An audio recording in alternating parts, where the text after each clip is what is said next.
ناظرین کرام، ہمارے نبی صلی اللہ علیہ وسلم نے زندگی کے ہر معاملے میں ہماری رہنمائی فرمائی ہے اور جامع تعلیمات ارشاد فرمائی ہیں۔ آپ صلی اللہ علیہ وسلم کے اسوہ حسنہ میں ہمارے لیے سراسر ہدایت ہی ہدایت ہے۔ آج ہم انشاءاللہ روزوں کے حوالے سے رسول اللہ صلی اللہ علیہ وسلم کے معمولات کو ایک نظر دیکھیں گے اور ان اسباق کو آنے والے روزوں میں اپنانے کی کوشش کریں گے۔ ویسے تو آپ صلی اللہ علیہ وسلم کی تمام زندگی اطاعت الہی اور بندگی سے عبارت ہے، لیکن رمضان الکریم میں آپ صلی اللہ علیہ وسلم کی عبادت کے معمولات اور ریاضت عام دنوں کی نسبت بہت زیادہ بڑھ جایا کرتی تھی۔ اس ماہ مبارک میں آپ صلی اللہ علیہ وسلم کی قربت الہی کی تمنا اور خشیت عروج پر ہوتی، اور اس ماہ کی زیادہ سے زیادہ خیر سمیٹنے کے لیے آپ صلی اللہ علیہ وسلم اپنی راتوں کا قیام اور زیادہ بڑھا دیتے۔ آپ صلی اللہ علیہ وسلم جب بھی نئے ماہ کا چاند دیکھتے تو یہ دعا ارشاد فرمایا کرتے کہ اے اللہ، ہم پر یہ چاند برکت، ایمان، سلامتی اور اسلام کے ساتھ طلوع فرما۔ اے چاند، میرا اور تیرا رب اللہ ہے۔ اللہ عز و جل نے مسلمانوں پر رمضان کے روزے فرض قرار دیے ہیں۔ چند ہی دنوں کی بات ہے، ایک دفعہ پھر رمضان المبارک کا مہینہ ہمارے اوپر سایہ فگن ہونے والا، اس کی رحمتوں کی بارش ہماری زندگیوں کو سیراب کرنے کے لیے برس رہی ہوگی۔ اس مہینے کی عظمت و برکت کا کیا ٹھکانہ، جسے خود نبی کریم صلی اللہ علیہ وسلم نے شہر عظیم اور شہر مبارک کہہ کر پکارا، یعنی بڑی عظمت والا اور بڑی برکت والا مہینہ۔ نہ ہمارا تصور اس ماہ کی عظمت کی بلندیوں کو چھو سکتا ہے اور نہ ہماری زبان اس کی برکتوں کا احاطہ کر سکتی ہے۔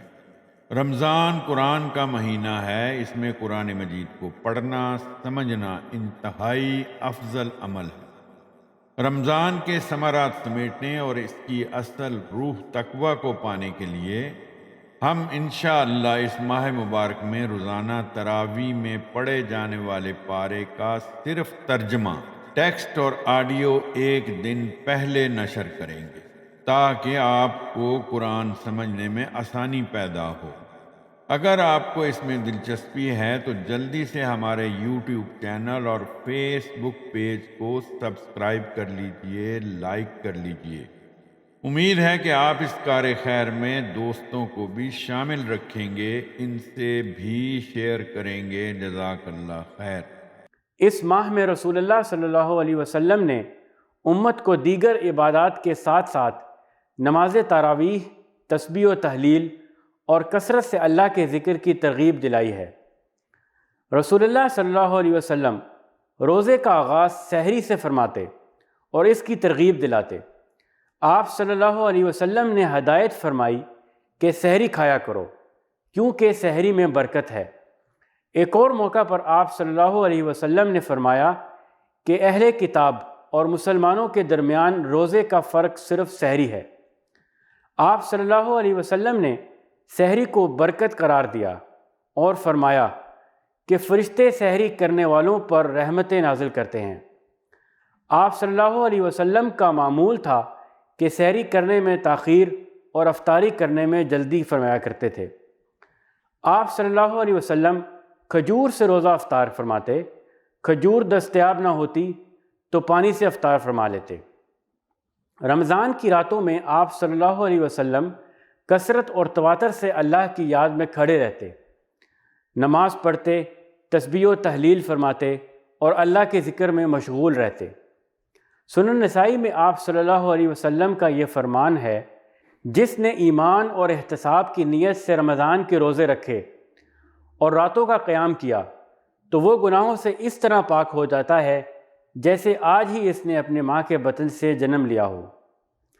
تراویح سنت مؤکدہ ہے، اس پر امت کا اجماع ہے۔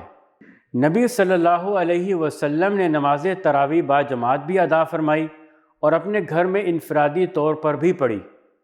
آپ صلی اللہ علیہ وسلم رمضان المبارک کے دوران ایک قرآن ختم فرماتے۔ آپ صلی اللہ علیہ وسلم نے تہجد کی ہمیشہ باقاعدگی فرمائی اور اس ماہ مبارک میں بالخصوص امت کو اس کی ترغیب دلائی۔ سنن ترمذی میں آپ صلی اللہ علیہ وسلم کا ارشاد ہے کہ تم رات کا قیام یعنی تہجد لازم پڑھا کرو، کیونکہ یہ صالحین کا عمل رہا ہے۔